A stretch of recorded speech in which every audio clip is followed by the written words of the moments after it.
Welcome, Magic players, to a super special episode of the Brewers Tavern. Normally I say, Charles, good to have you here. Today we have more than one Charles here. We have one Charles plus two super close friends of us. We'd like to welcome. This is going to be, we're not playing today, so no new spicy brews in the Brewers Tavern today. Today we have our first special. One of the things we wanted to do, as you know, is we want to play every conceivable Swedish deck in a video, but part of what we also like to do is just review them from time to time. So what we're going to do is we're going to review Mitja's decks that he played in episodes 1 to 25 in part 1 today. And in part 2, we're going to review the decks that I played in in episodes 1 to 25. But it wouldn't just be fun if we were talking about the decks. It would be fun to get two ambassadors that we have in old school to kind of help us. Mitja and I always said we're jacks of all trades and masters of none because we play a deck once, we don't repeat it. And we'll get to kind of get a scorecard to see how the decks are and what they think, what we made mistakes with, what they like, what they don't like. And just to document all the decks as we go through it, this is a great idea. And we're super excited for the special. So, Mitja, why don't we introduce our special guests? We have Christian and Dave Bard. Thanks so much for joining us, guys. Thrilled to be here. Thanks for having us. Thanks to be here. It's a great opportunity to talk about your great brewing stuff. So, yeah, thanks. We will see how great this is after we finish this episode. So I would say we start directly with my first list. My first list ever played on Brewers Tavern was where it started. Was a mono white mid-range list, and here we are. I played 4 Thunder Spirits, 4 Disenchants, 2 Preachers, plus X. I actually really love in mono white the draw engine with land text and a small book. What do you guys think? Yeah, first of all, I like those kind of decks which are you say it's mid range. I would say it's kind of aggro in my with I said the same. Under this list, Gordon wrote, "This is not aggro. This is not white weenie, not aggressive at all." And I was like, "Okay, Christian, call it mid range." Christian, I think we're going to disagree a lot on this episode. This is not even close to aggro. not aggro at all. This has 4 swords. This is 4 disenchants. This has a curve that has a ton of 4 and 5s. This is not aggressive whatsoever. Not even close. Okay. See, yeah, I told you. No, you. No. Oh, actually, I need to do it like this and that. No, so yeah, I agree to disagree, but yeah, it's for in my point of view, if you play 4 lions, for me it's a quite straight signal to play aggro, and then all the Moxen and Lotus, of course, Suchi, Thunder Spirit, you can go into a perfect curve if you have a Mox in your starting hand. Yeah, but I can agree with you that it's not classic aggro. Yeah, I mean, so this has 16 creatures, has the full 4 and 4 swords and disenchants, like I said. I mean, Mitja, I have a couple questions for you. Sure. How was Jalam Tome, first of all? Amazing. In this kind of build, it is amazing. With the land tax, it is basically like a better Game Day Tome, because you're always converting your lands into business at some point.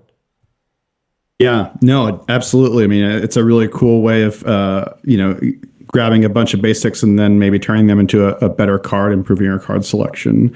I mean, I think my, a great list with a ton of classic cards, obviously. I mean, it's squarely in the mid-range space. It can take an aggressive role. If you get out quickly with Savannah Lions or Thunder Spirit or something like that. But I see this list as really also being able to play a more controlling role. And I think that puts it right sort of in the middle. You've got Preachers, you've got a pretty fat top end with the 4 Suchis and the 2 Angels.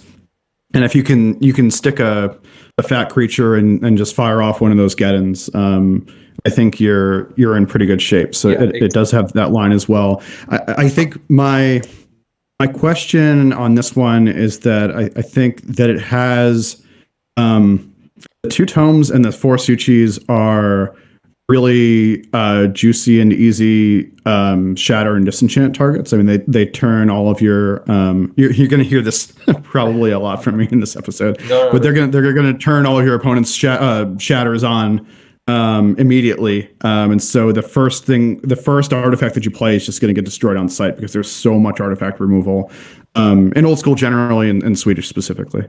Yeah, that's actually true. But the deck plan is, to be fair, we started a little bit different. Shatters are not a problem at all for the deck because the shatters are not giving life to your opponent. From the sideboard, the sushis, from the sideboard, the divine offerings are against the sushis are a huge problem because you do not have direct damage with that list. So I mainly board them out to get in a Witch Hunter. We had that one on stream for episode number 53 again. I love that card. I don't know. Do you know what Witch Hunter does? Witch Hunter is a staple in limited and singleton for sure. It's an incredible card that can it can ping your opponent down through a board stall, and it can also it basically makes it so that they can't ever get ahead by casting 4 or 5 drop creatures ever. It keeps those things off the board. You know, if for God forbid they're trying to land like a Sarah Angel or a Dragon Whelp or something, you can just keep them off the board forever and be just ahead on mana. Bouncing it is amazing. Also against Jusam or Serendips.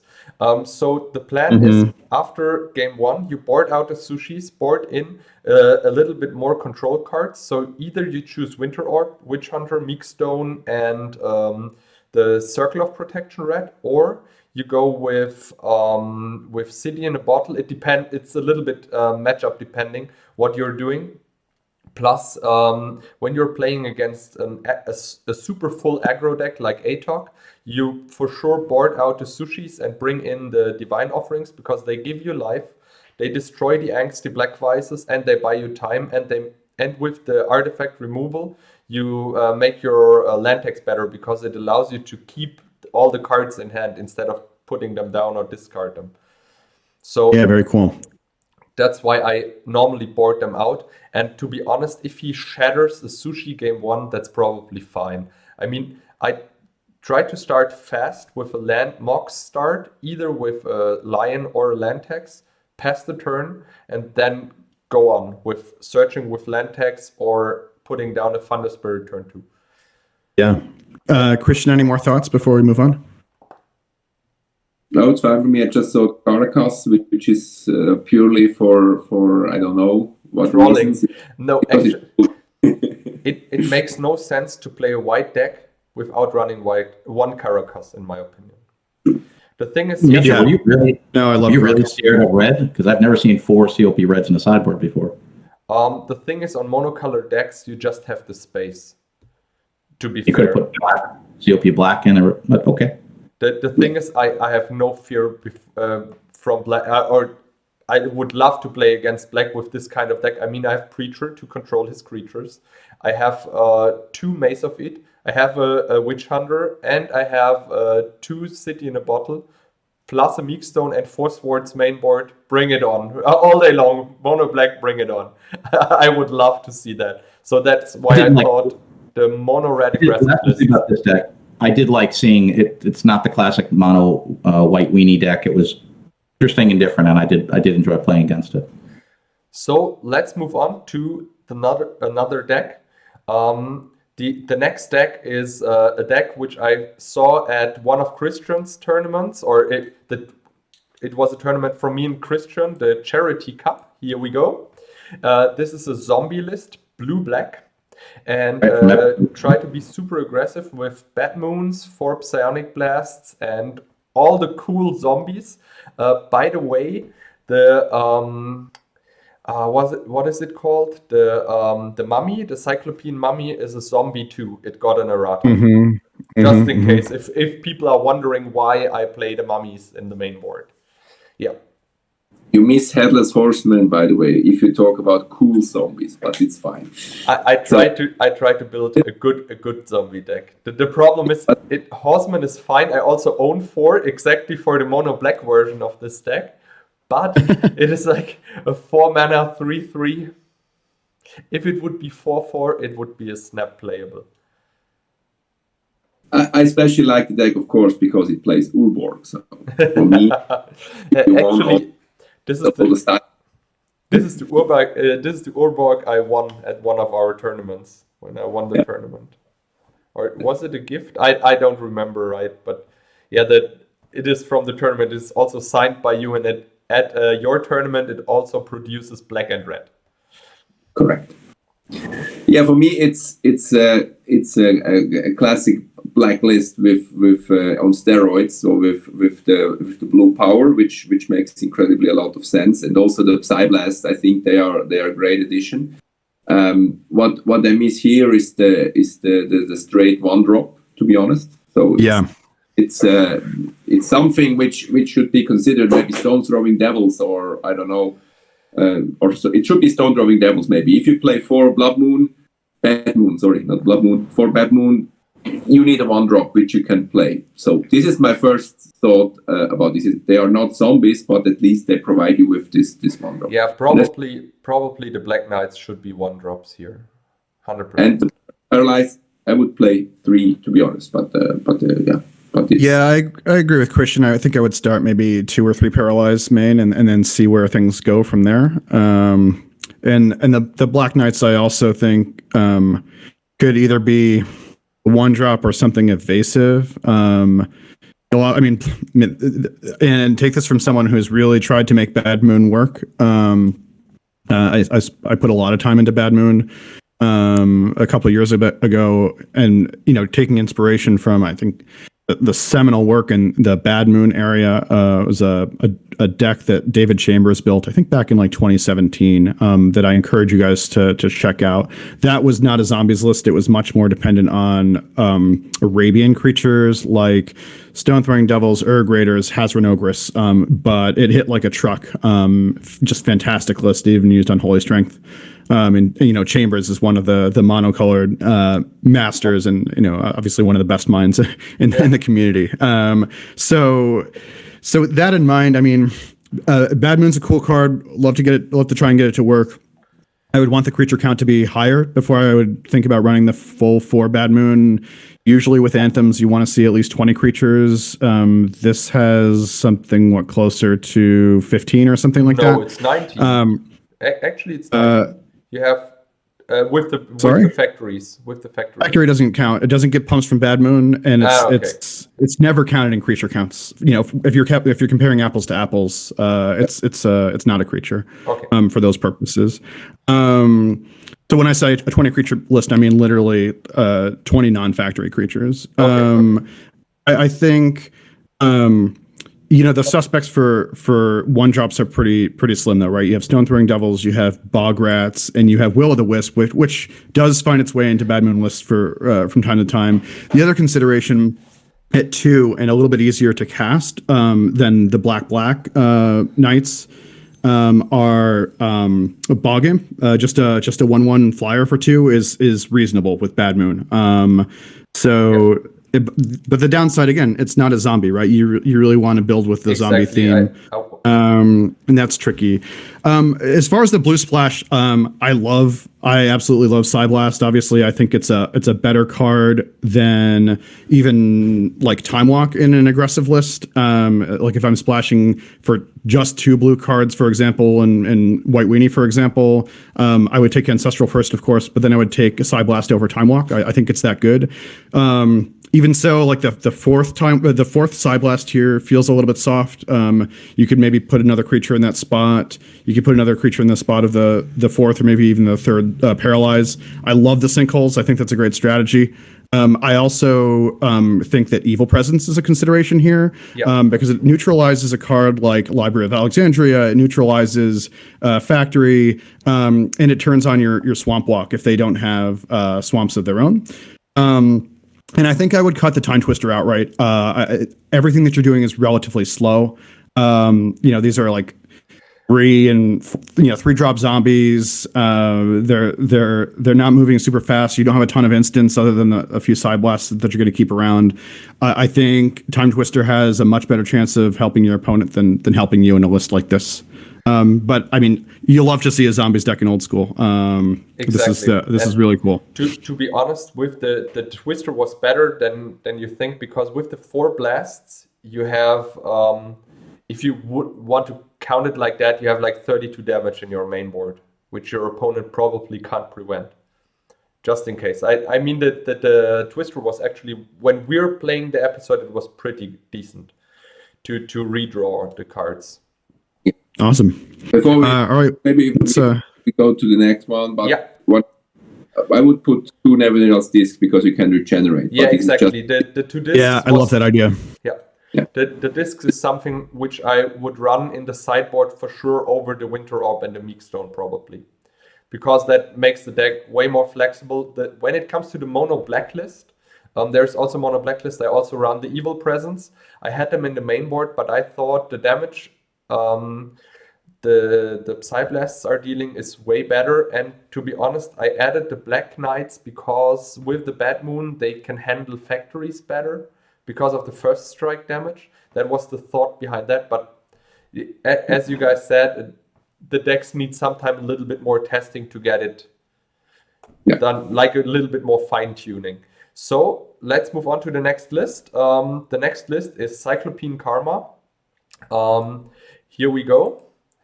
I tried to build a blue, white, and green deck list with Skull of Orm, 3 Karma main board, and 2 Cyclopean Tomb. If I remember that right, 2 Cyclopean Tomb were not enough, even with 1 Transmute artifact. Maybe the list looks incredible on paper, but I think it's incredibly slow and very, very cumbersome to play. Yeah. And I think it is super slow. Chance against any kind of competitive deck. But it looks on paper absolutely amazing. Karma and Cyclopean 2 main and even mode to prevent early damage. So it looks amazing. But yeah, I think it's clumsy. It is. Sorry. Yeah, I don't know. I'd give it more credit than that. I think Karma Tomb is a sweet combo. It's something that a lot of people have tried to make work in the format for a long time. The moats are good to call out there. They're kind of hidden there behind the tombs, just so everyone can see those. I mean, you often see Karma Tomb like in an Esper type control shell, or even just literally basically playing the deck, but with Karma and Tomb in it. And this is sort of approaching that. You've got a bit of a different spin here on it with the green cards, right? The birds for some more ramp and your libraries, your Sylvan libraries, for some card selection. Yeah.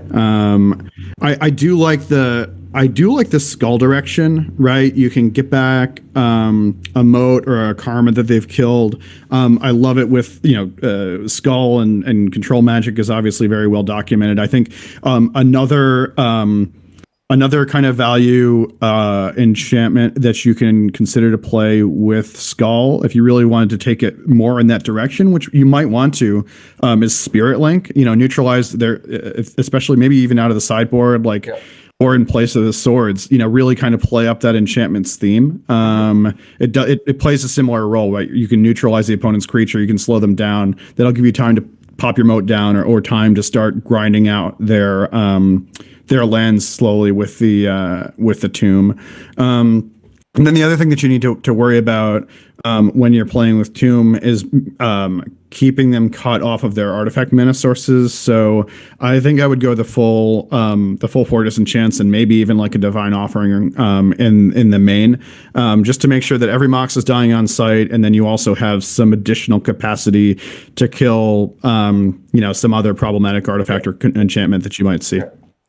That's right. The skull is probably in the or I played the skull because I also have here a copy artifact in the main board and the Chaos Orb. I can search for the skull with Transmute artifact, and I also have the control magic ready. So basically the plan was to get it all, if the Cyclopean plan is not working, to control and grind the game with the skull.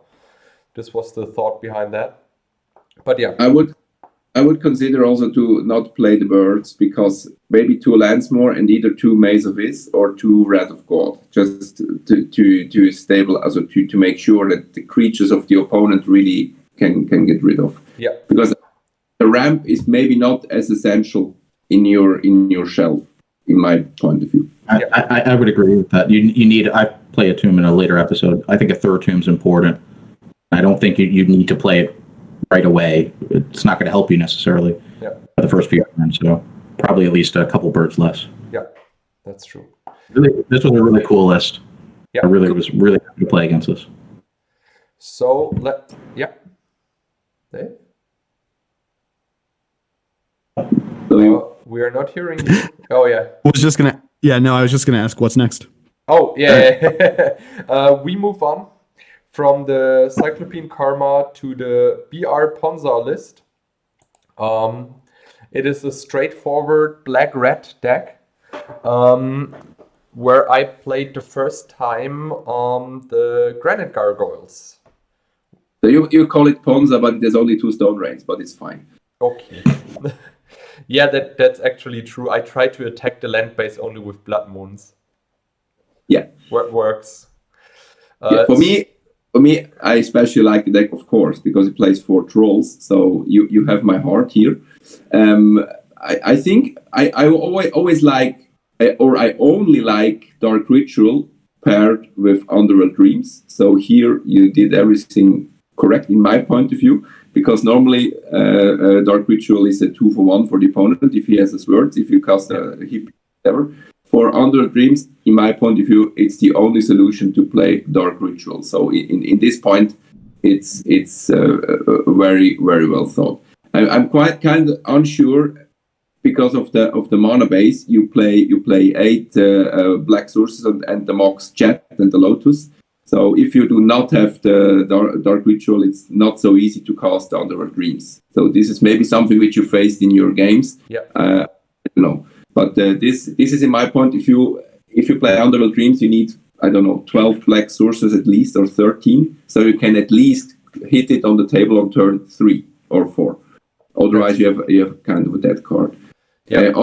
For the rest, it's quite straight to the point. So with Granite Gargoyles, I also love the creature, and Trolls. Trolls is literally a 4-drop because you need to regenerate. So the deck is a little bit slow, but it can do a lot of harm if you have to draw in your favor, of course. Actually, the plan is to buy time with the Blood Moons and finish it up with either Trolls or Granite Gargoyles. And to be fair, the Granite Gargoyle is also a super highly underplayed card, in my opinion. Yeah, I agree with that too. Gargoyle's a sweet card. Surprise, like it may just be some recency bias, like seeing it in more limited formats. It feels like whenever that thing is on the table, it's surprisingly hard to kill, and just kind of annoying to deal with. I hate seeing a gargoyle on the other side of the table, so that has to count for something. Yeah, like I'm totally with you. I really like 4 Blood Moon decks that are either red-green or red-black, so you don't turn on Fell War Stone to help your opponent. If you only have swamps, mountains, or forest, 4 Blood Moon decks is going to beat a lot of decks. So I love seeing that. Yeah, I guess my only question on the trolls is, once the moon is down, you may have a harder time regenerating them off of just 4 swamps. And I sorry, my clock is going here. No problem. Yeah, you might have a hard time regenerating them off the swamps, right? Like once moon is down, your Badlands no longer buff the trolls, so there's a chance that you're shrinking them to a 2/2, and then you only have 5 natural black sources to regenerate them. Basically, there's a little bit of. Go ahead. Sorry?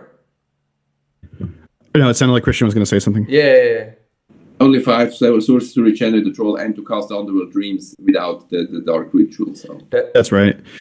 I mean, I definitely love dreams just as a diversified threat. I mean, you're playing creatures that are really hard to deal with. A troll that has regeneration up is just super annoying. You're going to stymie aggressive decks pretty quickly.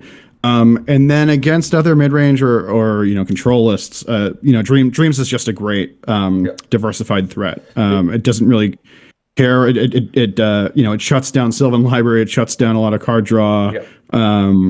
It's just a valuable thing to have around. I think I might like to see a couple more things to do with the rituals, like an icy manipulator or two or something like that.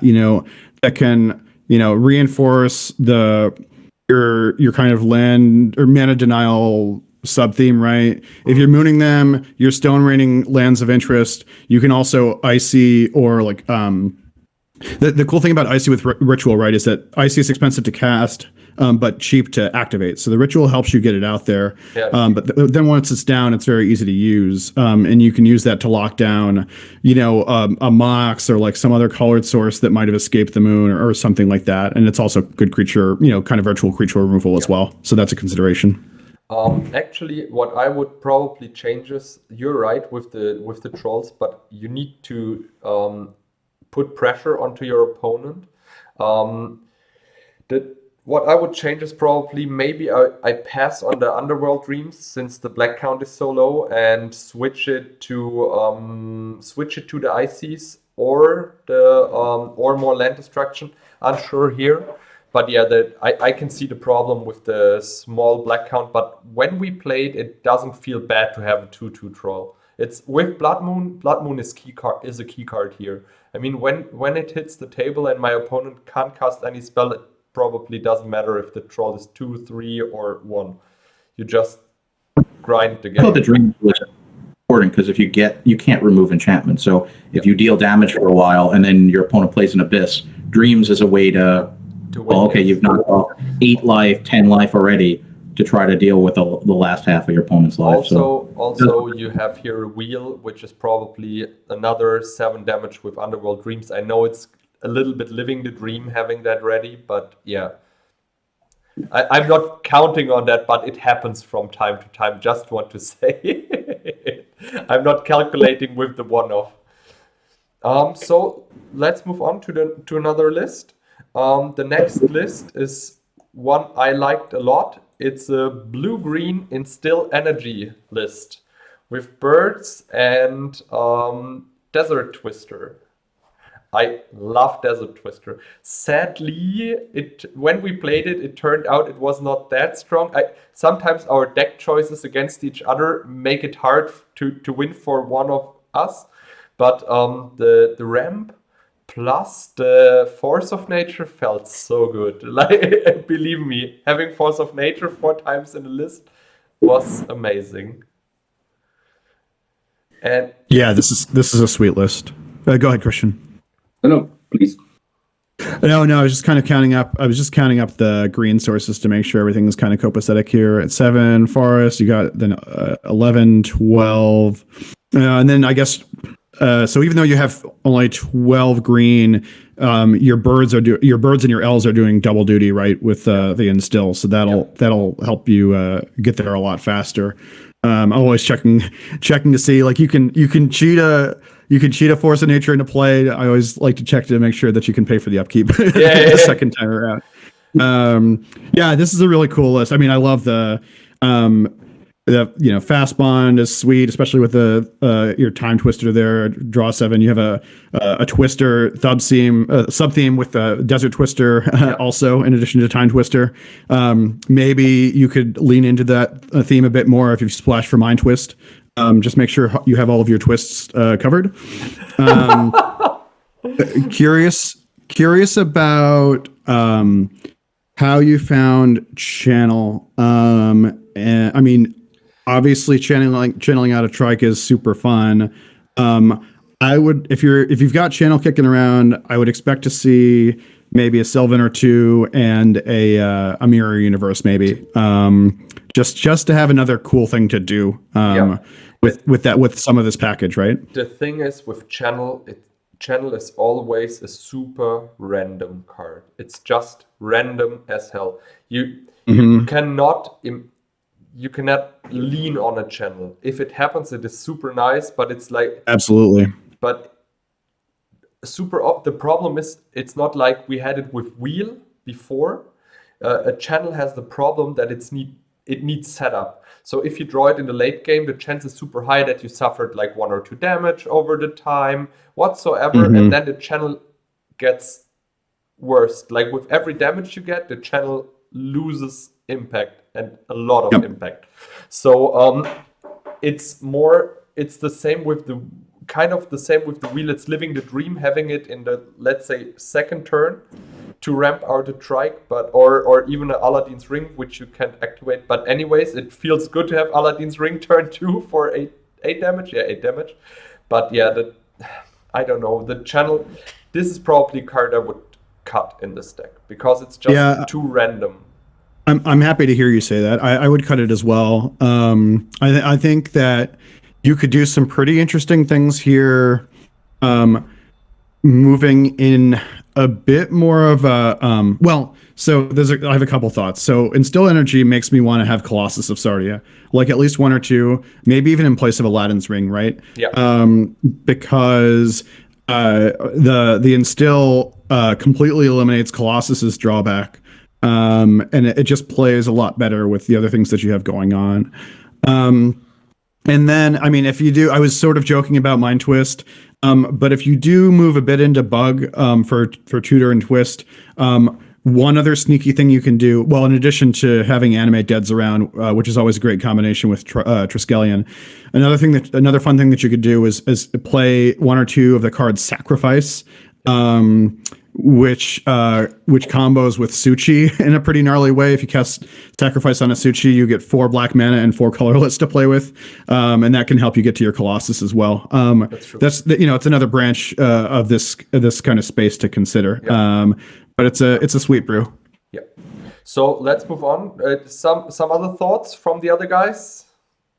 I mean, a deck with 4 Force of Nature is just amazing. I think it killed you a couple games if I remember, but it's really cool to see. Yeah, it killed me like 2 times, but it doesn't matter. We didn't realize, but it still is this card that at first it eliminating Summoning Sickness, then it was eroded to, I can't remember, it switched back and forth. It only makes you attack as if you have haste, but nothing else. Exactly. And you can attack. I'll tap the Timmy. So you can't use your elf mana twice when you instill it. So it's only attack, and they've errated it that way again. Yeah, it's not giving haste. It's not giving haste. I'm always messing that up.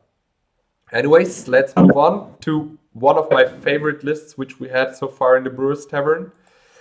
The red, blue, green Tron list. I love it. I just love it. The fast bounce, the twist, the time twister, the wheel, ramping out, shooting huge fireballs to my opponent, switching life totals with Mirror Universe. This list is just freaking amazing. I remember when we played that first game, I started with fast bound into twister, into wheel, I guess, and killed you turn 2 or 3. I don't remember that. I put that out of my mind. I can't remember that. I think it's not recorded, and no one can see it. The Tron lands are heavily underplayed. You need exactly the right shelf to build a Tron deck. I think this shelf is exactly the proper shelf to do that, because you have very easy to cast non-colored colored spells like Sylvan Library, which is 1 green. Regrow, fast bonds, Wheel of Fortune in reds, and you can easily come through with 4 Volcanic Islands and 4 drops. Yeah. And this is really a great thing. And also the power sinks for 1 blue, they're amazing with Tron, of course they are. Yeah. And as said, it's exactly the proper shelf to build a Tron deck. Because I played a lot against Tron decks, especially in the Neos League in the US, in Atlantic, and most of them they try to go the colorless route. and it's just not strong enough to have. You have sushis and you have aggro, but it's not. This shelf is perfect. To be honest, I cannot say no. I can anything against one card. I love it. So the two things for this list. First thing is Power Sync is the best counter you can have in that deck, especially in the late game. Even if your opponent plays a Mox, you Power Sync it. It doesn't matter. You just want him to tap out, Fireball him the turn after, game over. The only card I would change because it's random AF is Aladdin's Ring. Like, I just love it. It's got to be a Colossus, man. It's got to be a Colossus. This is just like what I said for the previous deck. So, and actually, everything that I just said about the previous deck applies extra here. You know, with the fireballs, especially, I want Colossus, I want Suchi, and I want like a sacrifice or two. Because that, like, all of that applies here, like just like more so. Like, this is a much better home for that channel, for example, because you actually have Fireball, you've got Taiga, you've got Volcanic Island, that stuff. But I disagree with sacrifice because then you have to add black and there's no black. So you're practically just like dip a toe into black or something. I don't know. The problem with these lists is with the Tron lists is that 12 lands are fixed already. So they're all colorless. Yeah, for sure. You need to get colored lands, which is one of the first problems. And the thing why I'm not playing Channel is the interaction with Fastbound is super often super bad.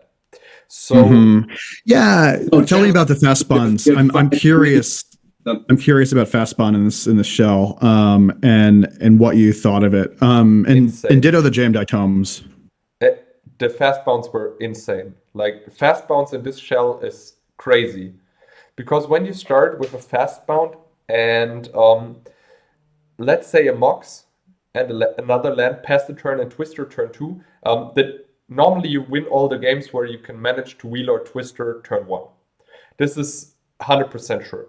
And this is living the dream. Like, this happens from time to time, but not often. A Twister or wheel turn 2 is way more often, and I think this is also like 80% wins. It depends a little bit on your draws, but this shell enables for you to get Tron ready turn 2 to 3, which is crazy. To have 10 mana and basically there's no land destruction running around in the format.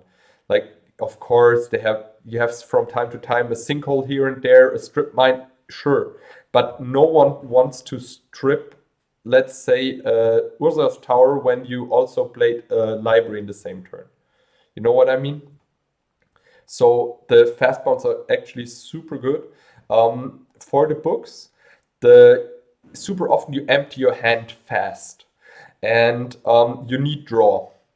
I tried it with small books. The problem with small books is the discard. So you're not actually plussing cards. You're just changing them. The books only plus cards with cards like land tax or so. I went with the big books, but I'm unsure if there is a better card as a draw engine than the books. Yeah, I mean, book is cool here because you've sort of turned big book into small book, right? Because with the Tron lands, it feels like it only costs like 2 to activate. Yeah, exactly. And that's probably reason enough. I mean, and Brain Geyser also. If you can make the blue work, Brain Geyser with Tron is just absolutely ridiculous. That's true. So, I think we move on. Book of Wrath could be a thing because we play Mirror Universe, but yeah. Oh yeah, that's true, and but it's 6 mana, and sometimes you need to tap out with that deck. Keep in mind, you're not always have Tron ready, so from time to time you also just slam a Trike or something like that and keep attacking for 6 mana. Good. Okay, so next list. The next list for us is a blue-black artifact shell with Guardian Beast, Holding Mines, a random force field, which also sees not that much play in old school Magic. And yeah. Lowest win condition of all the time, the Hive. Yeah, the thing is, you're producing artifact Wasp tokens, which are not protected by the Guardian Beast because it's non-creature artifact. But actually, the Hive is searchable with Transmute artifact.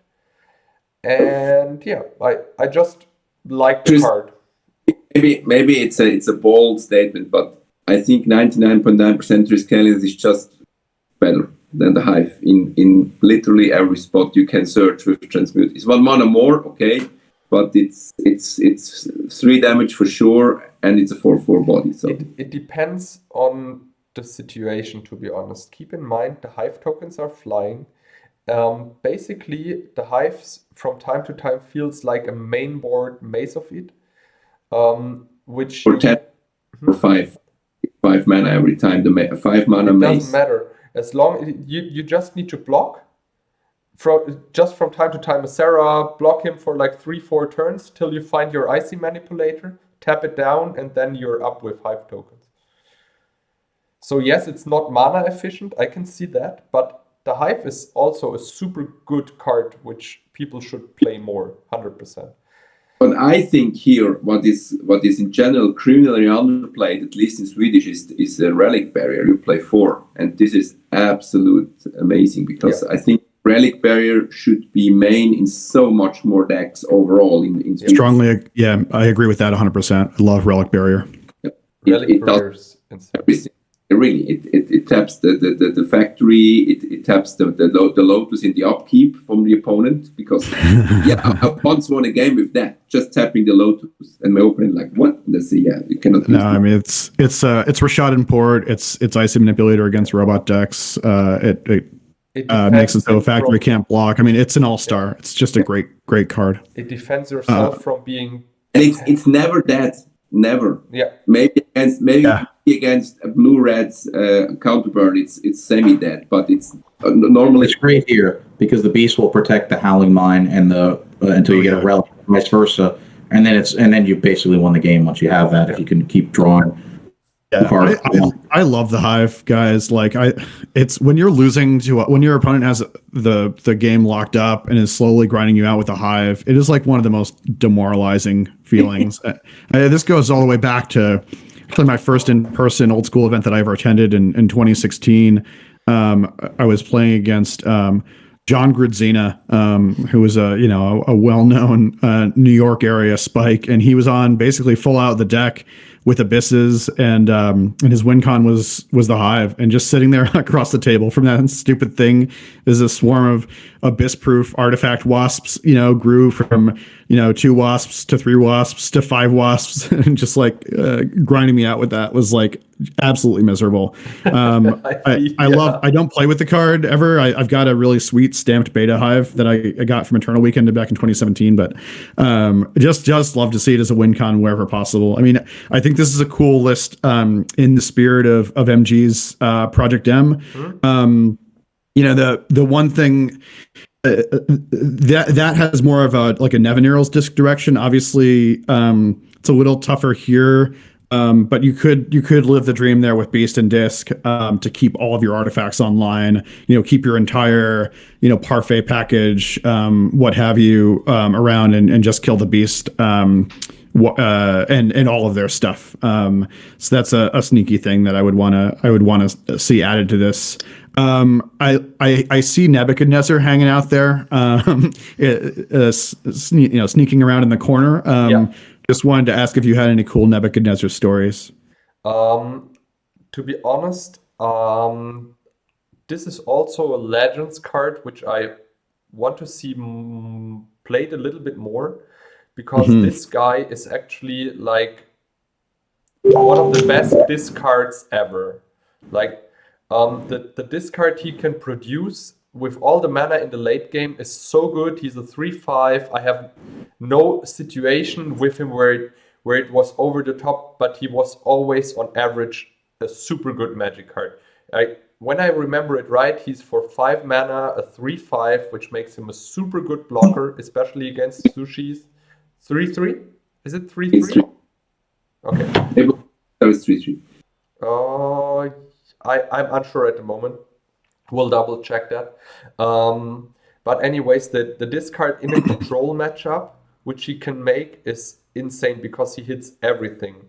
And he's like a disrupting scepter on a stick, but just, in my opinion, a little bit harder to remove. Yeah, the people will for 100% sure board out creature removal against you and board in more artifact hate. And Nebuchadnezzar is just a guy which fits in the gap where you can just discard all your opponent's important cards. 3/3. I can't see it. I closed my eyes. So I will not accept this reality. Thank you. I will accept that he's a 3/5. Okay. It would That's be a good plan. 3/5, so yeah. No, but actually he's a good one. Like, also after every demonic tutor, he makes the search harder for the opponent. This card is just super cool. I can just recommend it. He's nice to play, good card. Yeah. Sad that no one is playing him. Cool. All right. Yeah. Next So list. next. Yeah. Charles. Living Plains. Yeah. What's the next list? The next list is Living Plains Enchantress. This is cool. I love always Enchantress decks which could work, and this one looks pretty decent. Especially Instill Energy and Timmy is obvious, a very good choice with Living Plains. The Enchantress should be 1/2 or 2/2, and then she would be such such amazing card. Otherwise, of course she would be. Maybe one would be fine. 1/1 would be great. Then she could be pumped with Pendulum, but she isn't. So, but overall, it's a classy Living Plane list, which misses, in my point of view, red for at least Falling Star. Maybe squeeze in 2 Falling Stars, no fireballs, but Falling Stars, or All right. Instill on a Timmy is really good. Instill on Tim is great for sure. Almost a one-sided one-sided wrath, excuse me. I would challenge you, Mitja, to commit to if you're going to put 4 enchantresses in a list. I need you to sack up and put at least 18 enchantments in your main deck. And you can easily get there. I think you should cut every single Swords to Plowshares in your main deck and put in Spirit Links. Yeah. I think you should cut every single disenchant. The only thing that you need disenchant for, really, and take it from my experience playing Enchantress, is factories on the opposing side are really annoying. There aren't a lot of ways to deal with factory if you're living and dying by enchantments. What you have available to you in blue is Phantasmal Terrain. It's the blue evil presence basically, and that's what I would be using here. I think the red splash for Falling Star is interesting always with Living Plane. Red also gets you access to another amazing enchantment-based removal spell, which is Immolation. So if you do take it in that direction, you have that to look at. But I think, I guess my main point is, if you're going to jam the Enchantresses in, take it all the way. It's so easy to just throw 4 swords and 4 disenchants in a deck. Yep. But if you're brewing around it, give it your all. The thing is, it's always tempting. You're playing white, and this sword and disenchant is always snap in hand. Play the second mode or even 3 modes. This would be amazing. I agree with that. Modes, but 3 modes. I kind of love the idea of maybe not even caring about the Living Plane plan, and just jamming the moats and see where that gets you. Just go off with just grind them out with a turbo Tim that you can protect with you could even protect a Tim with a Spectral Cloak or something if you're going a bit heavier into blue. Wouldn't that be living the dream, right? Keep in mind, it's not protected anymore. Exactly. When you tap it, you will die. The magic. Oh no! Spectral Cloak doesn't work when they're tapped. Anti-magic aura does, but that's okay. I'm always thinking of Wombat that it's going to get the vigilance. The Wombat has the vigilance, and then he's cool with the cloak. And he's cool with Good point. But good point. actually, for the Wombat deck, I mean, since we're going for the first 25 episodes and all the guys watching this video also follow our channel, they will know that at least at decklist 23 we will be at Wombats. So all right. Well, why don't we pick this conversation back up when we get to the Wombats and move along? We will talk about that with the Wombats. Let's talk about that later and move on to the next list with Mono Blue Merfolk, where I did my first super huge deck building mistake. I open the list now, and you tell me what the deck building arrow is. So you did not include the barge.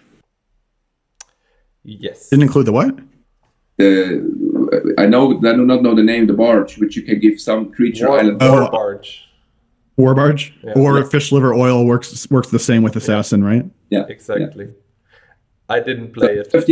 You need something to give island walk. I think there is even a Legends spoiler card which you can play 1 blue and 2 X, and then you give X creatures island walk. I do not know. Oh, Sea King's Blessing, is that right? Oh, Lord. 1 blue and. Is that it? Is it Sea King's Blessing or Riptide or? Know the name. I know it's spoiler Legends. It's a new edition. We do not know anything. Right. No, it just came out with the Midnight Hunt spoilers as well. The Sea King's Blessing. It was added to Legends. There was another pretty cool card added to Legends the other day. Ghosts of the Damned. I had never seen that one before. But it's brand new, so it makes sense. Yeah. We had a discussion at NoobCon 2019 about this card with Gordon. You can watch the stream. But let's go back to the deck list. Anyway. Fun fact, whenever I browse through Legends, I see new cards. I checked this edition for maybe 100 times, 200 times, don't know. And whenever I check it, I see new cards. It's like, never wasn't there before. But yeah, the deck... It's a straight Merfolk list. What I miss here, what I learned from Jordan Boyle, that Unsummon is one of the greatest cards in Magic. Yes. Yeah. Yeah, actually, my only comment on this deck was going to be just see the published works of Jordan Boyle, and that'll pretty much show you how to build Merfolk for Swedish. He's the preeminent master of that domain. So I asked him for the list, and he was not responding for 2 weeks. Probably he's not often on Facebook, or don't know, or had no list ready. He's taken a step back, recently during COVID. I think he's focusing on real life. I really wanted to build this list. Sorry, I am checking my Discord, and we are differently arranged than on the recording. So sometimes I point in the wrong direction. For the viewers, I mean this direction. The deck list I made out of my mind, and for me it makes complete sense to play these assassins. You know what I mean? Like I was like, hooked, assassin, destroy creature, and then I was like, what? Damn. How can I miss that? Yeah, from time to time this... The complete opposite of Merfolk is the next deck. This is interesting though. So there we can talk about hours, but we have only some minutes. Yeah. Oh yeah. That's true. I'm excited about this next one. Okay, then move on to the next one to cross out my mistake here. And it's completely the opposite, and it is Kobolds. Man, this Kobold deck was strong. This Kobold deck was nuts. I remember. I think I won every round with it. Really every. The Kobolds are amazing. I mean, of course, the Blood Moon suits the deck pretty well. I've seen lists with Ashnod's Altar and Fireball, but I think the way to go with 5 Moxen and Blood Moon to hit the table faster is the better choice here. And the splash for black, 100%. For sure, you need Blood Moons. Blood Moons without Kobolds without Blood Moons is not even semi-competitive. So Blood is the most important card here, I think. But what I see, or what I think is even more important, would be a second draw 7, so the Twister, because you lose horribly of speed if you cannot or if you lose your hand, or if you slam down the Kobolds. You want to draw 7 additional Kobolds. It will be not 7. That's right. I couldn't agree more. The best Kobold shell, if I do say so myself, that I've seen actually is red, white, blue. And Twist Wheel is like the best card in this deck. Twister is absolutely essential. I mean, you want to mull aggressively to these draw sevens. That's I totally agree with Christian on that. And believe me, you need white. If without white, if he has a circle of protection red, or if he has a moat, you're completely you're done. You're done. To be honest, that's not true, because It's true. the two facts why this is not. You're right. If he has it early, it's tough, but with 4 gloom in the board and the blood moon, keep in mind the gloom also make his circle more expensive. So at some point you have like 4 attackers and he needs to pay 16 mana to prevent all the damage. And you have 2 sushi in the main board. I think I want to test the list with blue and the other draw 7. But what I can tell you is from the matches me and Charles and I had, the books are actually also a super good draw in this list. They're really slow. I can see all what you say, but I would not play black in this deck. I would play white. Just my 50 cents. I would play at least 2 disenchants main. And what you also need is a flyer more, or a flyer. I don't know. 1 she, 1 dragon, 1 dragon whelp. Just something to fly. To fly the mode. So, but yeah. Oh yeah, right. If a mode hits the table, let's say turn 1 with land lotus, you're done. Turn 4 is sufficient. Turn 4, and you do not. All the decks who run the mode are so greedy in their mana base that they will never play the mode with blood moon on the board. I'm not sure, but it's my 50 cents. It's fine. Yeah, it's like You'll see. Mitja likes playing all the tribal decks, so you're encouraging him to redo Kobolds. He will definitely be doing that. Yeah. This is not a question at all. Not a question. Sneak peek in the next list, and we have to jump because I'm in love. Perfect. So let's move on to the next list. It's red, black, and green. The modern players would call it Junt, a Junt list. I don't know what this is. Red, black, and green, Junt. Who gave inspiration for that list, Mitja? This list, I do not remember who gave me the inspiration for that one. We talked about it, actually, me and Christian. It's a little bit longer ago. It was in your old apartment in Lucerne, like 2 or 3 years ago. And I actually like this list. Like, you have with the birds, you have the ramp. You are not playing Hypnotic Spectre here as a 1-drop with rituals, since the list is not running any rituals. But you play it as a solid 2-drop with the birds, or you play the pixies as a 2-drop. That the list you can draw. Lists can also be called greedy as hell, because if the blood hits the table, you have to fireball. You have some balls, but you are just screwed. Depends if you start with a bird. The bird will get burned away. Every good player burns the bird, of course. So, but yeah, I think Christian's right about that. I love the list. I played this a lot, not in tournaments, but in real life. We even played once, Mitja and me. I lost every single match, but this night I lost with every deck against you. I don't know what happened. So, but it's a classy good stuff. Green, red, black aggro, which can handle literally everything. My point of view, it needs a disc for sure, because enchantments is a bomber for this list if you cannot draw the orb. But overall, I love the kind of lists, and I love it's not Arabian aggro, so it's not with curd apes because they are too fragile, and it's just perfect in the curve, etc. So I love it. So, the thing is with curd apes, they lose so often against factories.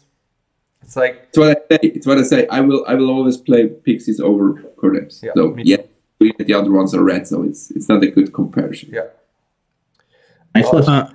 I mean, I would just I would echo Christian here in calling this greedy as hell. Playing Hypnotic Specters and other cards with double black pips with only 11 black sources, it borders on insane, or like Delfino level, just disregard for deck building principles. That aside, anytime I see these Birds of Paradise and then double black pips, what I really want to see is Fallen Angel. Give yourself a cool way of getting late game value out of mana dorks. The other thing that you can do is throw in Elves of Deep Shadow. If you're really trying to move from green to double black, just giving yourself more black producing dorks is a way through here. Otherwise, this is this is a pile of good cards that will win a lot of games. I know what you have not to answer, Mitja. You are forbidden to answer, but it misses a 0 Aryan. So, next deck. No, I don't like that card at all. It's like 3 mana, do nothing. No, I love her. Okay. So let's move on to the next list. Here we go. It is a blue, white, green list with a small black for splash. A small splash for black. It is a pure tempo deck with all the good cards. It's amazing because green loves Surrender Be Freed with birds, of course, and this is great. So you always want to have second turn surrender, which is the chances are really high with 5 Moxen, the Lotus, and 4 birds that you can slam second turn Be Freed on the table.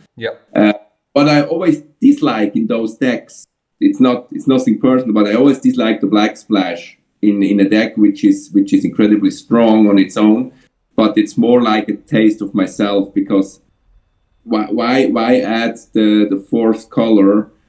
It's incredibly strong, of course, and you have the birds. But I just normally, if I play 3 colors without black, I do not splash the black splash. But it's just my personal opinion. The thing is, in this kind of tempo lists, the demonic is actually super great, and every X spell you can get with the birds is like, let's say, 20% better. Probably, if I could, I would also play a fireball. But the list can't resist that. What I also do in such lists, most of the time, to be even more aggro, I cut a sword and I cut a disenchant. So I played 3 and 3 just to add 2 more creatures to the deck to be even more aggressive. But this is my take, or this is my style. All right, here's my take. Mitja, you're a great guy. Love working with you. This deck is boring as hell. Let's move on. It is. It is. I want a tournament with it. It's basically a bad version of the deck, right? I mean, when you see 4 counter spells, 4 swords, and 4 disenchants, and you have a lot of the restricted cards, it's like 75% of the deck. Actually, that list. This is just a waste of time. Good stuff pile. Like exactly. let's get to something spicier. Come on, guys. Okay. Pink Valley. Go move on to Pink Valley. All right, the next one's good. Don't worry. Yeah, it's Pink Valley, 4 Preachers, 2 Diamond Valleys, Blood Moons, Rock Eggs. This is something which I do not think it's good. Blood Moons and Valleys in the main deck. Oh, come on. Now live a little bit, Christian. This deck is much better. Let's talk about this. Although, where's Disharmony? Where's Disharmony? Come on. At least in the sideboard. Not there. Just bought myself 4, so at that time I didn't. Card available. Really? Mitja, a card availability issue for you? Come on. It's not. It's more the Mitja greed don't want to spend cash on this card. It's a Legends card, Dave, and the Legends card, they spiked horribly. So, yeah. Oh, yeah, well. Yeah, it was like, when I bought them, it was like €60 for Disharmony. I was like, oh, I don't want to do it, and then I just did it. But this Harmony is criminally underplayed in every deck which plays red, because you do easy 2 for 1. Yeah. So, or even 3 for 1. No, 2 for 1. Yeah, so that's true. I don't think there's enough Diamond Valleys in this deck. I remember saying to Mitja when he showed it to me. I don't remember if you had a 3rd copy, but there should be at least a 3rd copy. No, I agree. I think I want a third and a half copy. And Diamond 3.5. Some years ago, Jason Jaco had a really great take on this strategy. He called it Blood Diamond, I think, because there is a bit of a dyssynergy there between blood moons and valleys, right? But the point is that you have different lines of play, and you can adjust obviously post board as well. But he did a great series. I want to say back in like 2017-ish. Where he just rattled off a whole bunch of kind of, at the time, like super spicy archetypes. This was one of them. So I encourage people to go check out the Eternal Central website. This is that same archetype, basically. Really cool deck. I would just as a reminder, if I play Rocket, I would always play 4 Chain Lightning. I know they are slightly worse than Bolt. Of course, it's not instant, but you can chain your Rocket and then chain the opponent. So it's just that's true. You need the mana to do it, but I mean, in our quest to play every deck, I mean, the Preacher, Rook Egg, Diamond Valley deck, I mean, it had to be recorded. This was a really fun match, if I remember. This is a really neat list. Yeah, that doesn't surprise me at all. Okay, let's move on to black, blue, green aggro list. This is also super straight, all the good black, blue, and green cards in one deck. Mix it up, and you get that. And not if I recite Dave. Yeah, this is bug good stuff, basically. Yeah. I don't think we need to pick this one apart. We've got like 10 other lists to look at. Everyone knows how this deck works. You know why you play the Ice Storm over the Sinkhole, blah, blah, blah. I think we can move on from that list. We don't want to rush into it, but I want to spend my time on cooler lists than something usual. Yeah. But all right, next also list. at least jump the neck because mono black. It's straight mono black. So. Just one. Well, I play Sushi always over Jusam. I'm sorry to say that, but I do not like Jusam at all. I have a sad story about Sushi over Jusam. I was in London in I guess this was 2017, the first old school Magic World Cup. And Marcus Lundqvist said that I could borrow his Jusam Jins for my mono black deck because it was like Team Unified. Mm-hmm. And he obviously flaked, didn't show up to the event until like super late when it was time to go out drinking, which is classic Marcus. And so as a result, I had to play Suchi in my black deck. And every single time Suchi hit the table, it got disenchanted or shattered right off the bat. And every single time I was shaking my fist, cursing Marcus Lundqvist, wishing that I had a Jusam Jin in my deck. So one anecdote, but just a counterpoint to what you just said. Fact, whenever I played mono black, with me in London, then if you would know each other better, you could have 9. But to be honest, whenever I play Jusams, my opponent slams an Abyss and I lose the game 100%. Yeah, counterpoint. Yeah, that black card which beats mono black, it always got me. I completely get you, Mitja. I also dislike Jusams. This is why I sold mine, because I completely dislike the card. But overall, you open up the field so wide open for the disenchants and shatters for the opponent with the 4 Suchis that it's just straight better to play a non-artifact creature from my point of view. But because in my opinion, it's just okay when they disenchant them, because then I can keep my underworld dreams. To be fair. No, it's not. Suchi makes 4 damage, underworld dreams needs 4 turns to do 4 damage, so it's just straight. This is a straight aggro. It's a nice mono black list. And dreams, again, is important to diversify in case you have an Abyss on board and you can't deal with it. Of course, we never picked this lineup and we should not do it, but it missed blue, of course, but it's fine because it should be also spicy deck, so not just spike. So So I guess the other, for further reading, I guess for the viewers, the other like seminal mono black deck in Swedish actually splashes blue for like energy fluxes and power. But check out Christopher Oliver's deck Black Disaster from I think NoobCon 9. Yeah, I think so. We have the list on Sky Guild with a deck picture and a written down list. So you can from check it. 17 or 16. Yeah. 18, 2017 or 2018. I think it was he also 17. won the NoobCon with it, right? He won. Yeah, no, he literally won. He beat the deck in the finals Yeah. against Icelander, I think. Yeah. Pretty amazing. Okay, let's move on to the next list. List number 16, if I'm not wrong. My baby, Lance. I say nothing about this, Mitja. Sorry? I will say nothing about this list. You know what I will say? Yeah, you will just say it's the deck, but it's not. Because we all know that it's not the deck. It might be just the deck, actually. Maybe the deck without books and adding bonds for some inexplicable Okay, I will reason. mute you all now. Mitja, why don't you about enlighten that us? list, and then we pick up for Why the... don't- No, actually, that... Okay. Let us in on the secret here. I will say this for one last time. This is not the deck. Why is it not the deck? You have maces over swords. You have fast bounce, which makes you way faster. You have a completely different draw engine, which costs you life and makes you a little bit worse against super aggressive lists. And the sideboard, and you have no Abyss in the main board. The sideboard runs a Shivan Dragon and Abyss, which normally the deck, sometimes it depends on the list, but either you run Abyss with Factories and Mirror Universe, or you run the Shivan Dragon shell. But anyways, this deck also, when I started with Old School Magic, I joined first the Dark Side. I played the deck for 1 year, kind of successful, so I know what I'm talking about. And this list really plays more like a hybrid out of what is it called? Mirror Ball and sorry? Nothing. Thanks for your introduction, Mitja. Let's move to the next deck.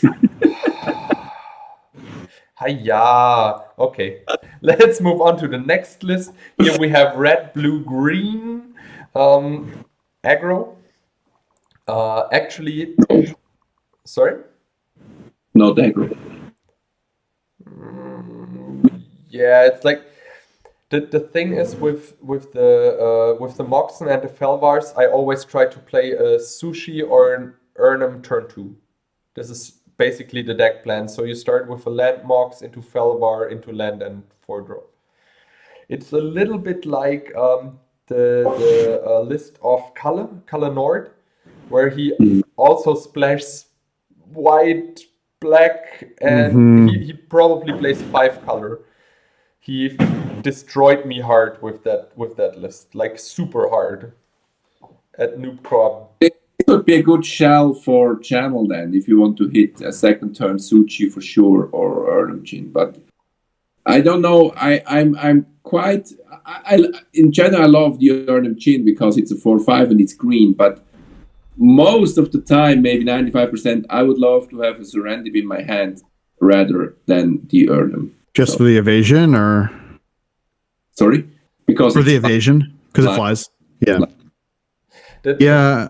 So the plan here, the so-called Kala curve, the 1/2/4 with the Felwar stones, to get a turn 3/4 drop, and then I guess from there you just try and protect it with the counter magic, Exactly, and hope to go the distance. Yeah. It is pretty. Yeah, this is just kind of like a mid-rangey aggro. Well, I wouldn't call it aggro. It's like just kind of a 8 creature pile with a bunch of good cards. Exactly, yeah. But this was also the deck plan. I tried to make it. I tried to make it a little bit fast with the Felvars. Make the 4-drop hit the table fast, and then finish it up with lightning bolts, Psyblasts, and the draw 7s to get back into the gas. But I'm with Christian at the moment. The problem with Urnums, in my opinion, is that the Urnums are only good when you are ahead on board. If you're behind on board, the Urnums are so bad, they never block, so they're all... The Urnum is, in my opinion, a card which is all in. And as soon as your opponent manages to put pressure on you either with life totals or with more creatures and swings through unblocked, you lose the games like all the time. To be honest, but most of the time the Urnum gives a Serendip the Forest Walk or gives an Serra Angel the Forest Walk, so it's not that... Yeah, the Forest Walk is not much of a drawback, I agree, because there's usually like either an inconsequential creature like a dork or utility creature or a flying creature that you can just put it on. I'm with Christian on that. Creature effects. It can be a bit of a liability. It is, man, it's the body is hard to ignore for 4 mana, obviously. Definitely got its place. Here, I mean, there's a bit of a disconnect to me, like throwing down one of these 4-drops on an early turn with all the ramp. And you almost kind of want to wait until you have counter magic up to protect it as well. Because with only 8 creatures, you're gonna eat whatever main deck creature removal that they have with the first threat that you drop. And then you're just going to be left sitting back with your burn and your mountain of restricted cards waiting for the next thing to happen. I foresee winning a lot of games just with factory in this deck, to be honest, which is like, it's fine. I don't know, maybe we're talking about this one too much. Yeah, probably. And can look at the next thing. Yeah. Okay. Let's move on to one of my favorite tribes, mono red with a small black splash, Goblin. Oh yeah. One card is missing. One card is missing for sure. Gauntlet of Might. Is it? Yes, Yeah, you need it. I'm not running Gauntlet. You need the Gauntlet he has no other artifacts to kill. Gauntlet just gets disenchanted the second it hits the board. I mean, it just My takes. problem with Gauntlet is that it is a 4-drop, which does first nothing. You play it. Yeah, I would honestly rather play. That this is not true. It pumps your goblins which are already in play. So I would rather cast Oriflamme for 4 mana, and I say that with a straight face than Gauntlet of Might. This is not a big red deck. Yeah, I agree. You don't have big casting cost cards. Yeah, I don't think you want to double. I think Gauntlet's a huge trap.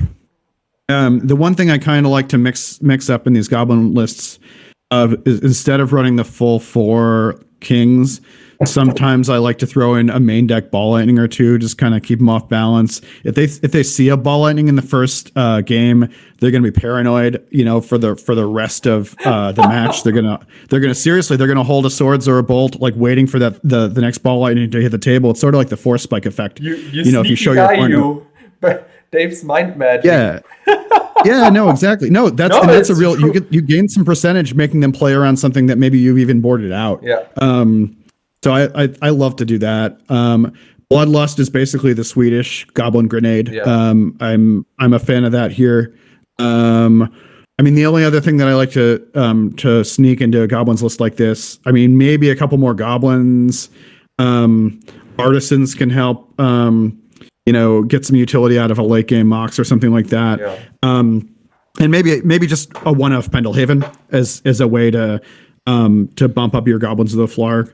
Although once Blood Moon comes down, it turns off the Pendelhaven. That's always my problem with Pendelhaven and Goblins list. To be honest, maybe the library should be the Pendelhaven because maybe. For me, I found out that aggressive decks don't want to sit there. Library is an amazing card. Even if you start in an aggro deck, super often it's cool to draw more cards. But in the end, it just feels bad to lose your tempo, which is key to win, for just drawing a card every turn.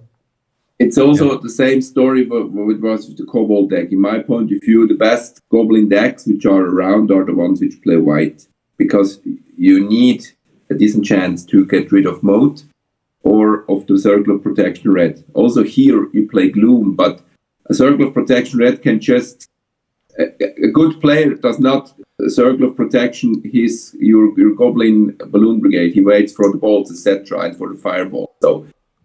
But keep in mind that the smaller goblins under the Blood Moon are basically attacking through unblocked, so at some point he needs to tap out to do that.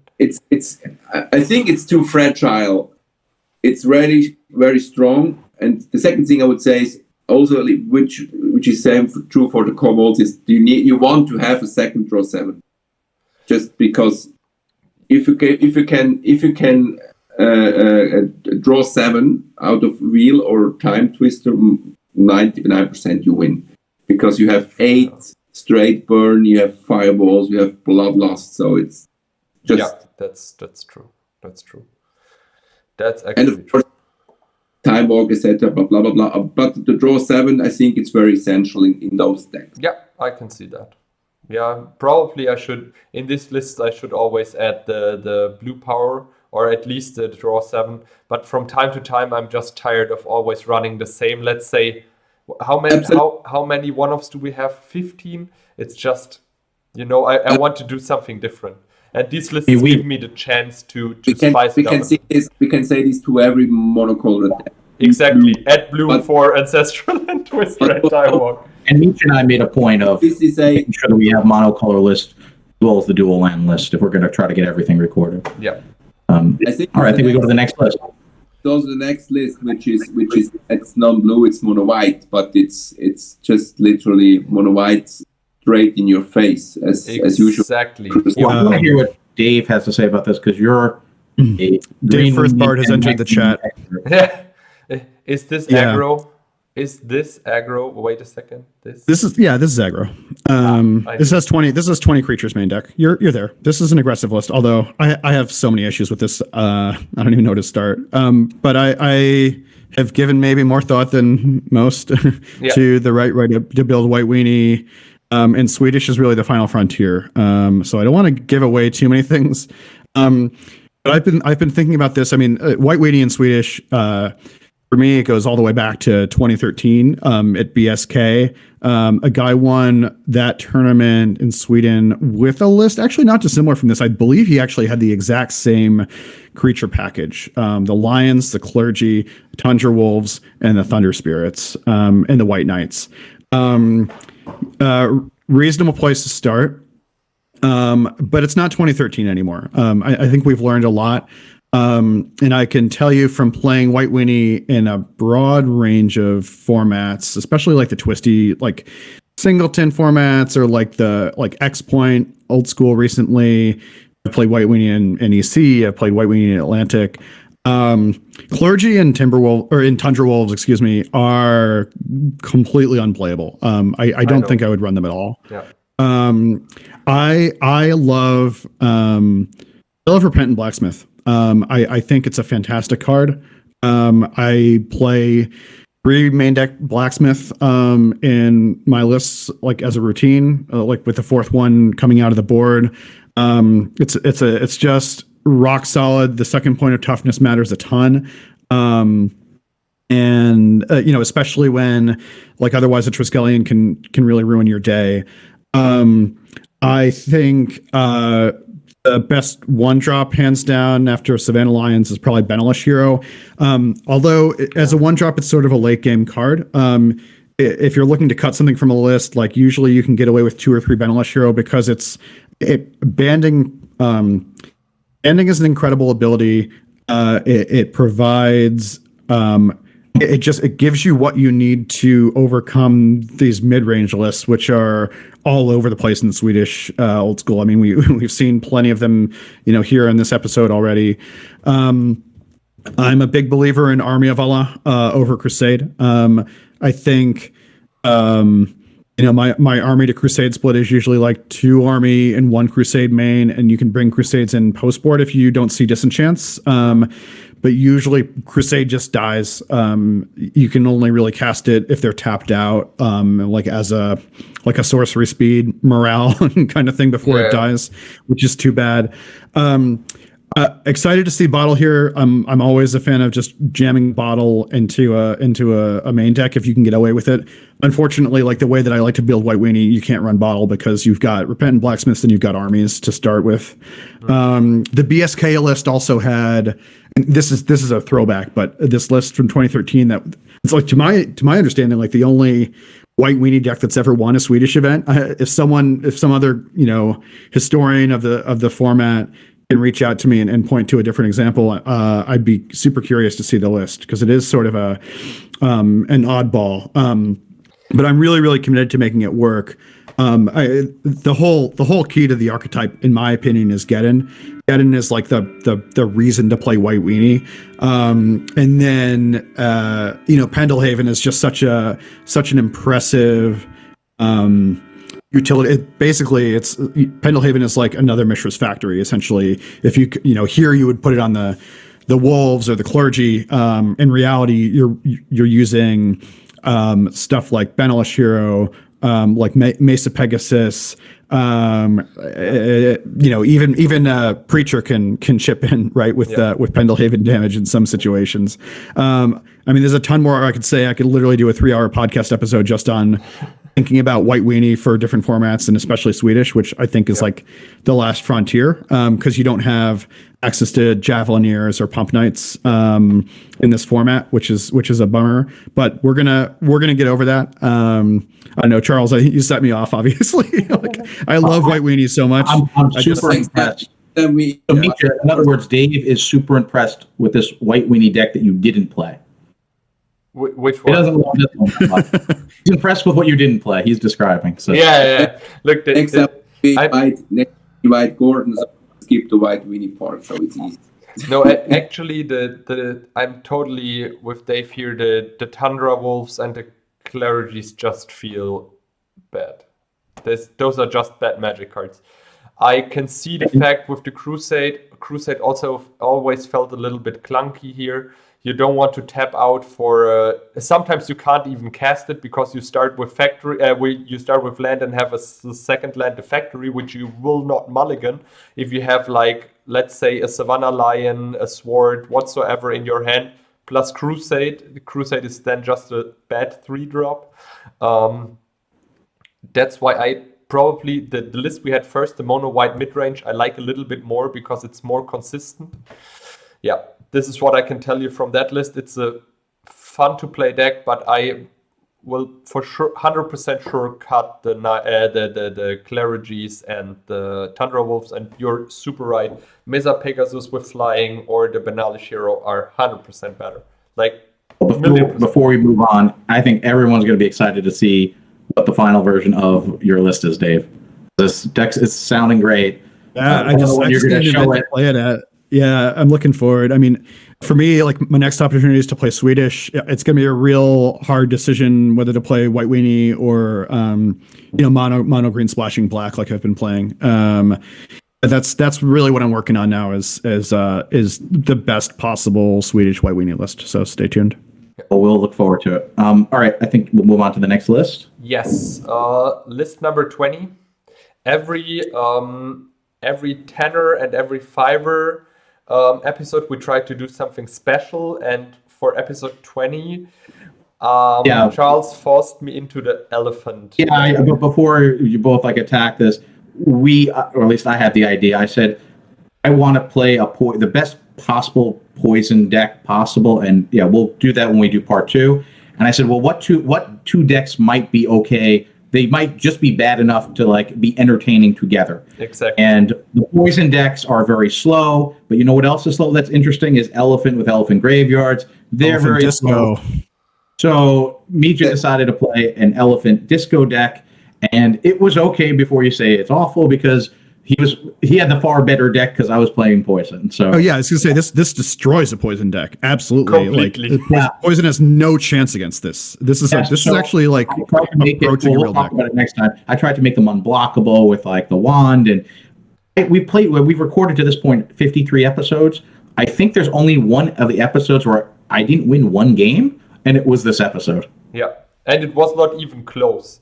It wasn't even close. We could have recorded the episode 1,000 times, and the only way I would have a game won is if I was able to mind twist Mitja's whole hand and then Ancestral. I think I would have a good chance, but not 100% to win one game. Yeah. But let's talk about this deck. It's interesting enough just to see it once. Yeah. How can you make Niall Sylvain works? He needs 4 green, and you have about 7 green sources, but it's another story. Actually, to be honest, I thought about a drop which can help me to regenerate my creatures, because I wanted one drop more, and this is a card you never play. This is a card never sees play, and I thought, come on, the matchup will be super slow. Try it. At least give it a try. It's not good at all in this list, to be honest. First of all, I completely dislike Richard Scarfield's choice just to add one elephant in Alpha Beta Unlimited and one another in Arabian Nights. So at least two more would be great. So I thought the same thing with poison creatures. There's even an Arabian creature that looks like a snake and doesn't give poison counters, right? I can't remember what that is. So there's only 2 poison creatures and 2 elephants in Swedish old school. The Nasp S bad. is not giving poison. Then you have the 3-drop giving poison and the Scorpion, right? And then you have the artifact, the Scorpion generator, and that's it. Oh yeah, Serpent generator. Serpent generator. Yeah, but overall, I really love those kind of decks, but it's really a pity that the War Elephant is only 2/2, and the War Mammoth should be at least 3/4.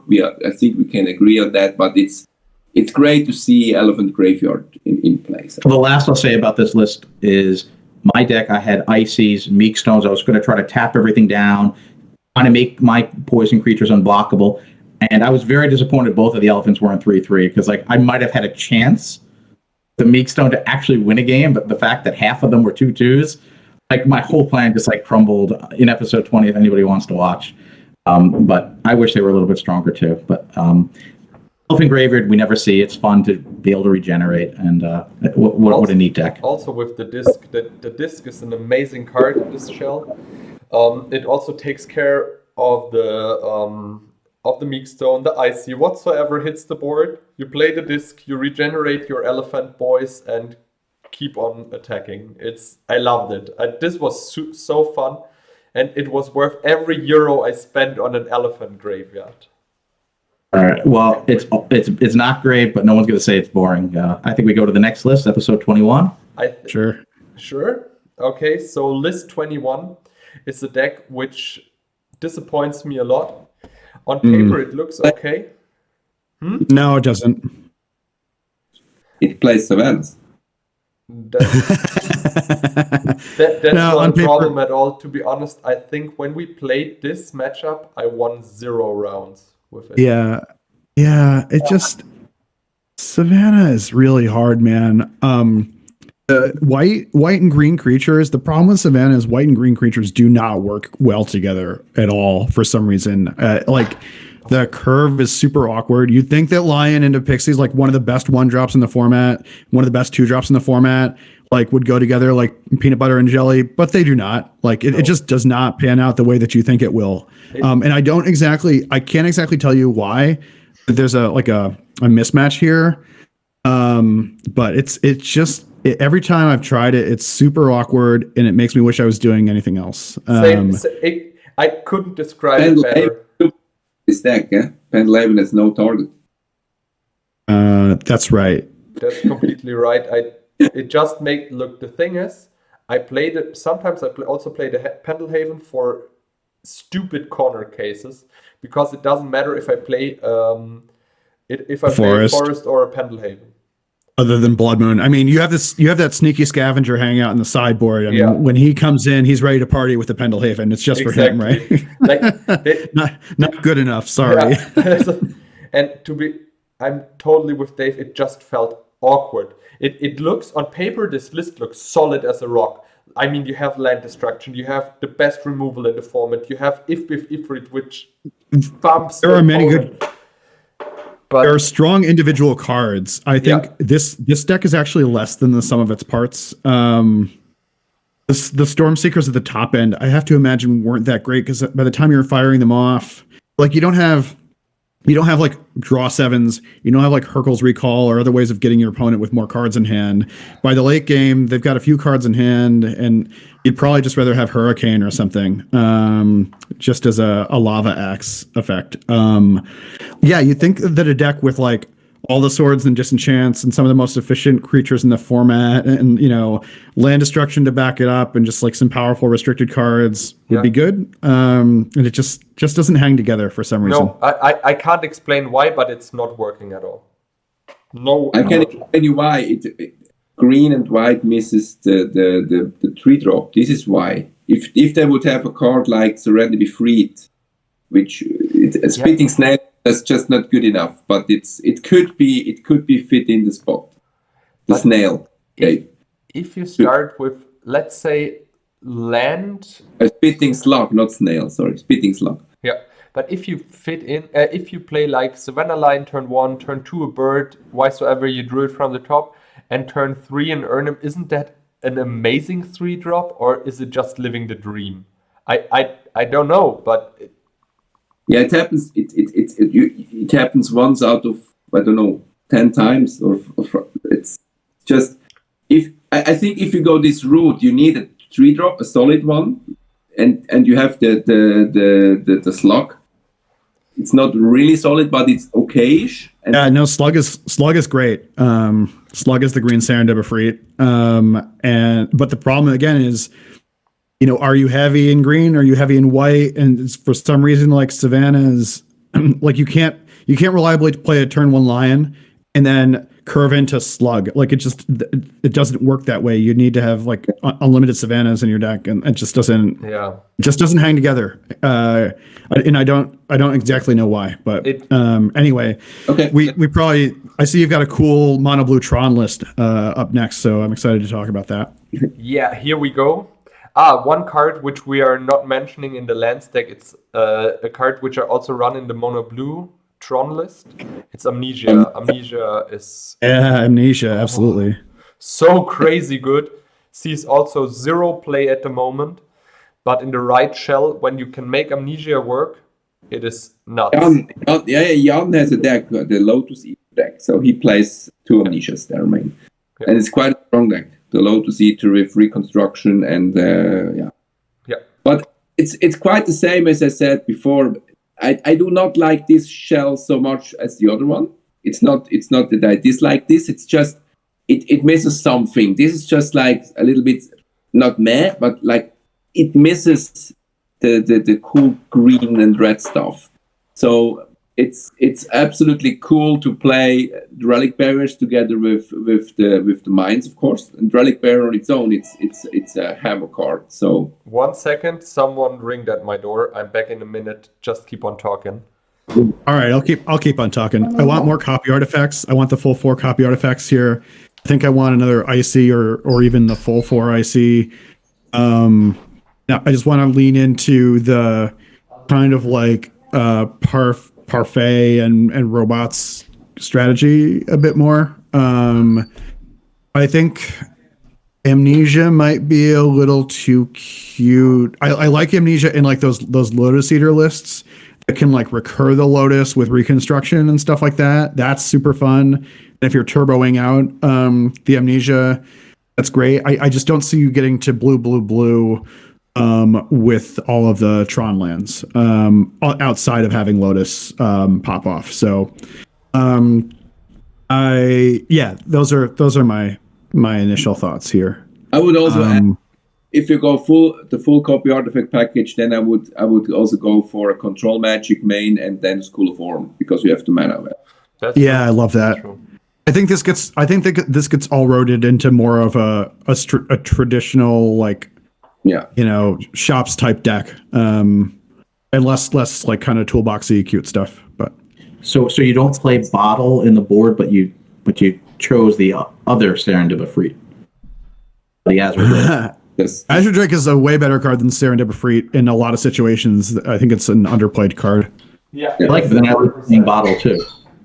Yeah, for sure. Great, so we can move to the Wombat. Yeah. Finally we get to Wombats. I just opened the door for my wife because we just received dinner, and she's probably hangry. All right, well, dinner and Wombats. Nothing to satisfy dinner your and hunger. angry Wombats.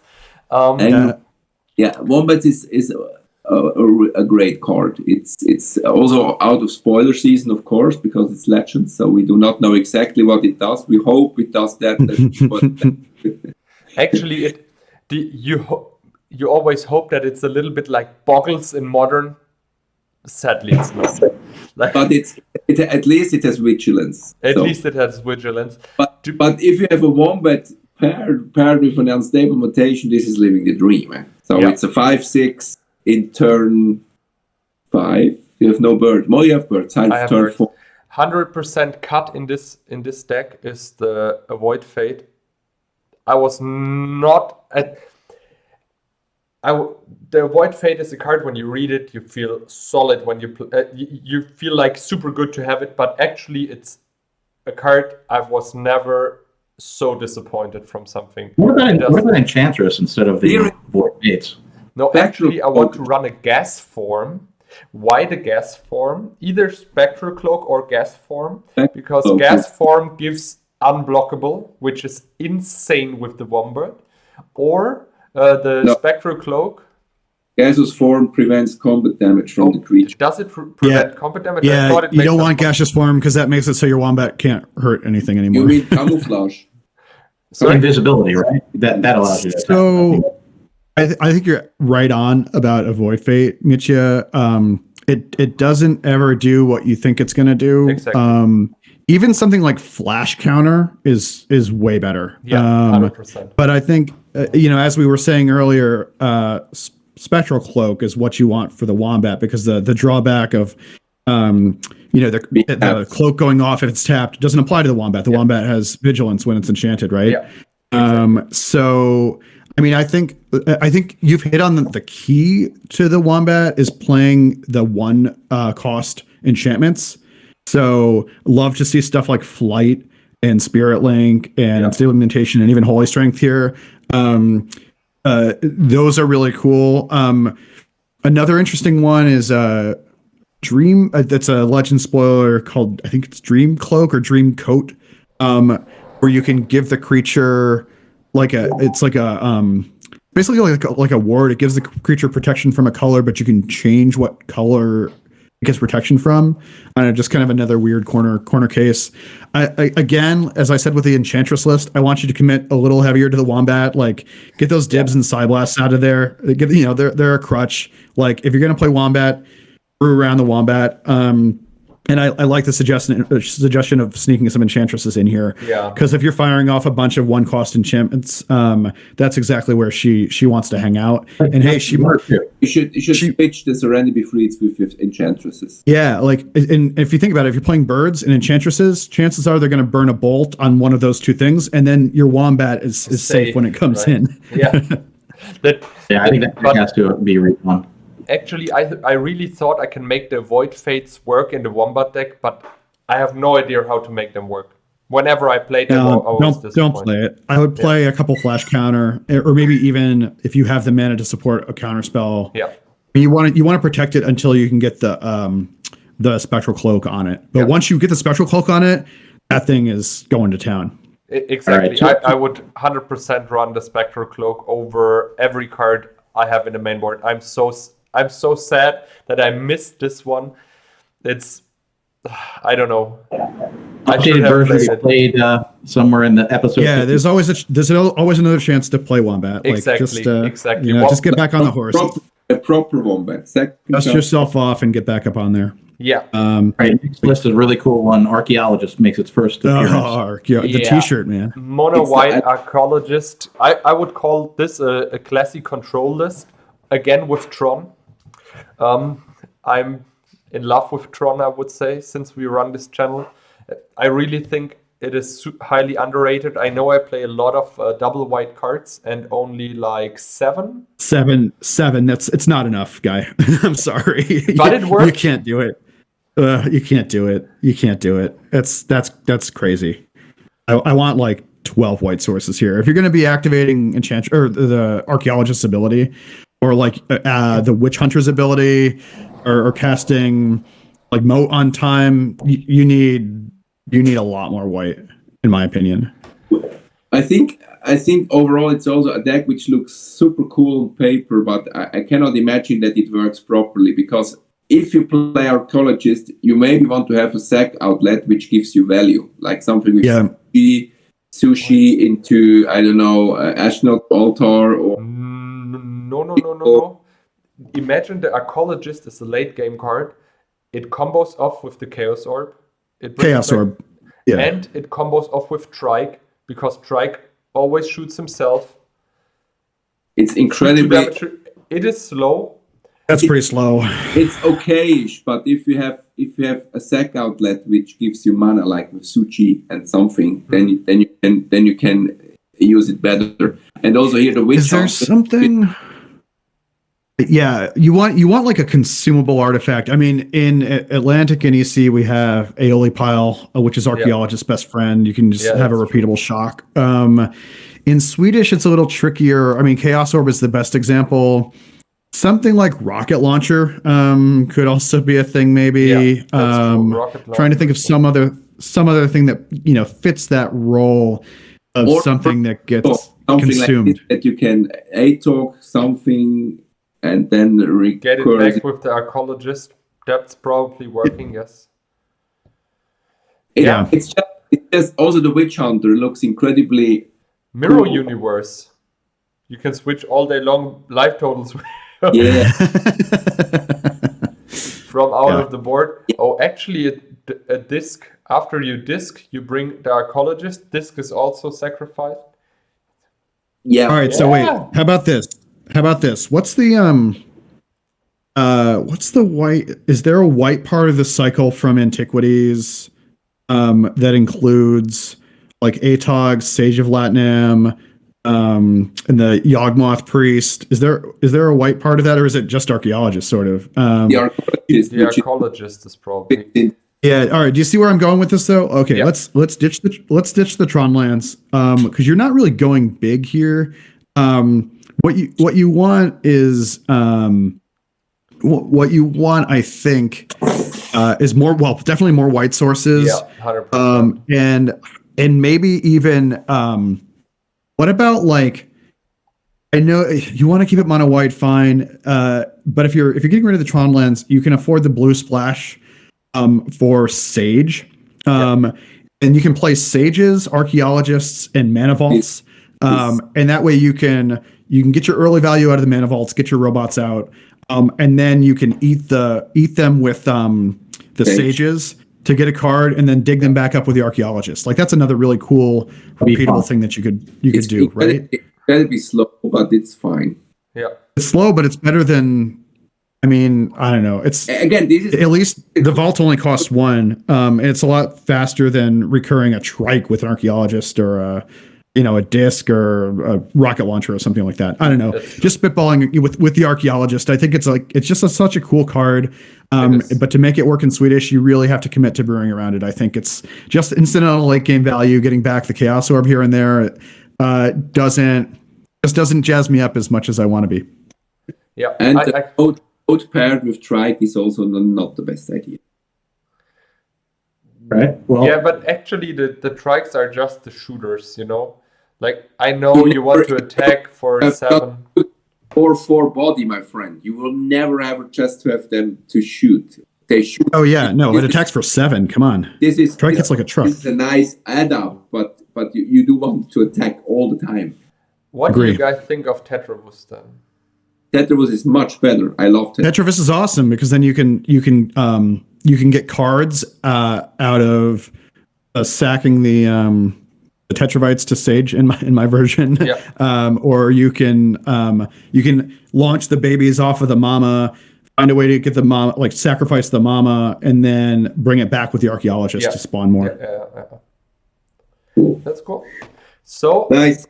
Last deck, so I don't think we have to talk a lot about this because everybody knows this deck, and it's the World Championship deck of 2018 from the Newcom. It's Elvon Lauder's deck, so exactly, just the updated list without Twister and the Scrubland more. This deck was very. I played all the Silva's good stuff against this. Yeah, and this did very, very well against his version. This deck will win some games from sure.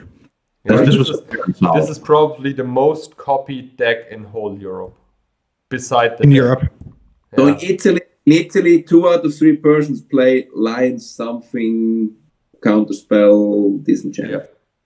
Well, Italy was on my bucket list for next year, but if that's the case, I don't know. I don't know if I want to go to Lion. Over to the Vienna Ghetto and join the Austrian Lion guys.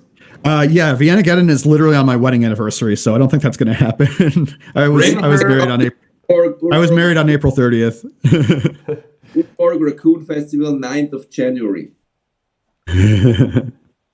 I will be there. I will be at Raccoon Festival. But yeah, but bring her to Vienna, one of the nicest cities in Europe. I would love to do that. To be honest, I'd love to go to Austria. I want to see Vienna. I want to go to Salzburg. I think, that would be a really nice trip someday. Yeah. Cool. So we are through. We reached the end of our first 25 decks from Mitja. We are preparing for the next 25 from Charles. So part 1 is done. You saw the first 25. Part 2 next time. We'll have these same two great gentlemen joining us to talk about my 25. And then the viewers can decide who has more interesting decks for the first 25 episodes. I can give you a spoiler. It's definitely me. Wow. But I don't want to ruin the surprise. So you'll have to tune into part 2. Dave, Christian, thank you so much for joining us, taking your time. Oh, this is so much fun. We look forward to part 2. I think we documented this pretty well, and I think you also gave Mitja and me some ideas for even future episodes, taking a look at these decks. Thank you guys very much. Troll disco list, so next time I expect the troll disco list. Ooh.